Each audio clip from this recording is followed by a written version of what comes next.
స్థానిక సంస్థల ఎన్నికల నేపథ్యంలో శాంతి భద్రతల విషయంలో రాజీ పడే ప్రసక్తే లేదని జయశంకర్ జిల్లా ఎస్పీ సంకీర్త్ అన్నారు. గ్రామ పంచాయతీ సర్పంచ్ ఎన్నికల మొదటి విడత నామినేషన్ల సందర్భంగా జిల్లా ఎస్పీ సిరిశెట్టి సంకీర్త్ ఐపీఎస్ గణపురం మండల పోలీస్ స్టేషన్ పరిధిలోని గాంధీనగర్ గణపురం గ్రామ పంచాయతీలో ఏర్పాటు చేసిన నామినేషన్ పోలింగ్ కేంద్రాలను ఆకస్మికంగా పరిశీలించారు. నామినేషన్ కేంద్రాల్లో విధుల్లో ఉన్న పోలీస్ సిబ్బందితో మాట్లాడిన ఎస్పీ సంకీర్త్ ఎన్నికల నియమావళిని ఖచ్చితంగా పాటిస్తూ నామినేషన్ ప్రక్రియ నిష్పక్షపాతంగా శాంతియుతంగా సాగేందుకు కట్టుదిట్టమైన చర్యలు చేపట్టాలని సూచించారు. ఎలాంటి అవాంఛనీయ పరిణామాలు చోటు చేసుకోకుండా అప్రమత్తంగా వ్యవహరించాలని, ప్రజలకు భరోసా కల్పించే వాతావరణం సృష్టించడం ప్రతి పోలీస్ సిబ్బంది బాధ్యత అని స్పష్టం చేశారు.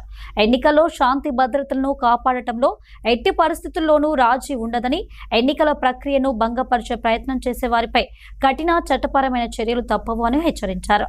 జిల్లా వ్యాప్తంగా సెన్సిటివ్ గ్రామాలపై ప్రత్యేక నిఘా ఏర్పాటు చేసినట్లు, ప్రతి పోలింగ్ కేంద్రంలో పకడ్బందీ బందోబస్తు, పెట్రోలింగ్ మరియు క్విక్ రెస్పాన్స్ టీంలను సిద్ధంగా ఉంచినట్లు ఎస్పీ తెలిపారు.